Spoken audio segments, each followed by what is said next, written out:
I've been training so hard and been so dedicated to this. This to me is going to be one of my probably my biggest accomplishment in life. And it's for him. Seth Witherup was inspired to join the military from a young age. His dad, Ron, was in the Air Force. And when he showed up to Seth's school in the 3rd grade with his uniform on, his son was beaming with pride. He grabbed me and pulled me around and showed me to every single one of his, I got late to the base and got in trouble because he took an hour to show me to every one of his teachers, every one of his friends, and he was so proud of me that day. Seth would eventually join the Marines. As much as he wanted to excel at a young age, he wanted to excel in his career. A Marine Corps Ironman is a Marine who has a perfect fitness score. And he had it 2 years in a row, and in his squadron, his picture was up there as the only one who was a Marine Corps Ironman in his squadron. A son's athletic prowess challenged his dad to exercise more too. Through technology, they tracked each other to find out how many calories each was burning every day, and they made a friendly competition about it, even though Ron was in the United States and Seth was in Japan. Without fail, my watch would ding every time I woke up. He burned 7,000 calories. Good. Now I know what I have to go do on the treadmill to compete, to beat him, and I'd do 7,002. That ding was our way of connecting. That made it all the more difficult when it didn't happen anymore. One of the things I remember the most is I kept waiting for that ding to happen, and it never did. On February 21st, 2019, Ron got the phone call that a parent with a child in the military never wants to get. It was 4 o'clock in the morning, and my phone rang. There was a sergeant on it and said, "I'm standing outside your door. Can you let us in?" I looked at my wife immediately and said, "Seth's fast." I knew right then and there. It was the worst day of my life. Absolutely the worst day of my life. Seth took his own life, caused from post-traumatic stress syndrome. He was just 21 years old. I went dark. I went into some deep, dark places that, I needed help to get out of. But Ron found a way to pick himself back up through running. When I found running again, it's what I needed to really find that outlet to really start to get out of that hole that I was in. He started training for the Marine Corps Marathon, which he would finish.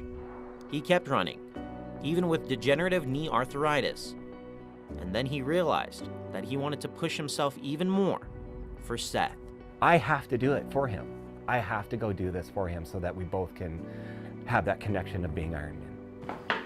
This will be Ron's first, and he says likely his only Ironman.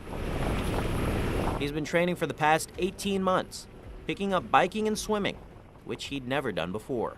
I can do this. I can get this done. Ron's goal is simple: finish. He knows that would make Seth proud. And he knows Seth will be with him through this Ironman. So he's there pushing me. He's there motivating me. And he is going to be the driving force pushing me through this Ironman. It's going to be the greatest physical achievement of my life, but he's going to be there to make sure I finish.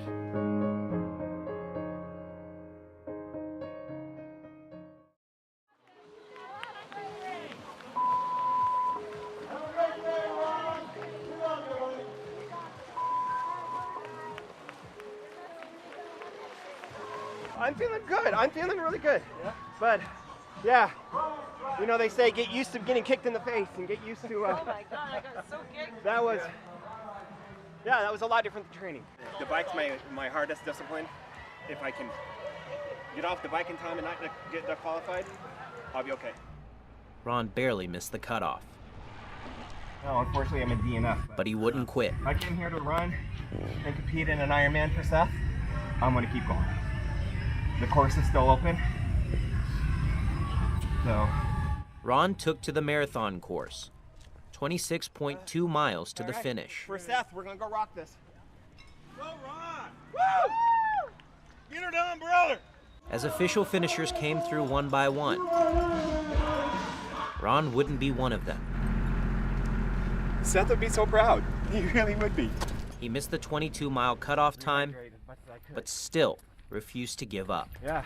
The final participant, making his way through McEwen Park around midnight. I know I don't have an official finish, but so many people, understandably, dropped out. I'm finishing this. I'm finishing an Ironman for Seth. Oh. Ironman gave Ron an American flag to walk down that final stretch on Sherman Avenue towards that finish line. He was overcome with emotion. Maybe the true testament of an Ironman isn't just finishing before the cutoff times. Maybe it's the will to keep going. Official or not, Ron is an Ironman. And he did it for his son, Seth. I'm Karthik Venkataraman from 2 Sports. Our final senior has been waiting for this moment his entire life. It's just inspiring to see him be a part of the program for this long and finally get his chance to go out there and shine. Dance like Michael Jackson and shoot like Michael Jordan. He's the heart and soul of lumberjack basketball. Number 24, Karthik. It was an emotionally charged arena at St. Mary's High School on senior night. All eyes on senior Carson Wicks, making his first ever start. Real excited. Carson was diagnosed with Williams syndrome at just 2 months old, a genetic disorder that causes developmental and intellectual delays. Despite that adversity, he's always positive and always has a smile, and that inspires this basketball team. He means a lot. He brings great energy to the gym. Everyone loves seeing him dance on the sidelines. He inspires us to be great every day, and that's how I best describe him. Carson will tell you he loves this team right back. My team means a lot to me. Which is why it meant everything to him to start. How much? A lot. On the opening tip, the team immediately got him the ball. He scored in no time. But make no mistake, Carson is a certified bucket getter.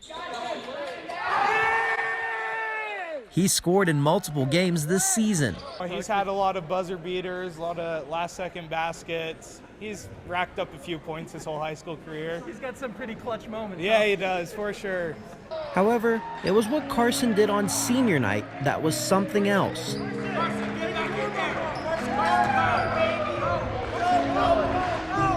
In the fourth quarter, he came in and put on a performance that he's never put on before.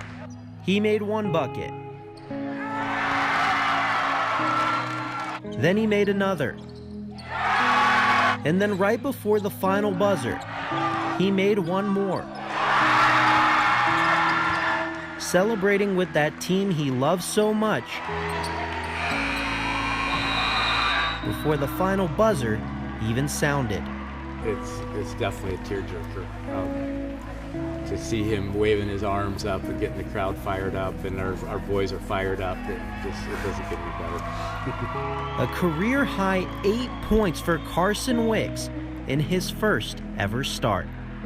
In that moment that he had been waiting for, it was a dream come true. It felt real good.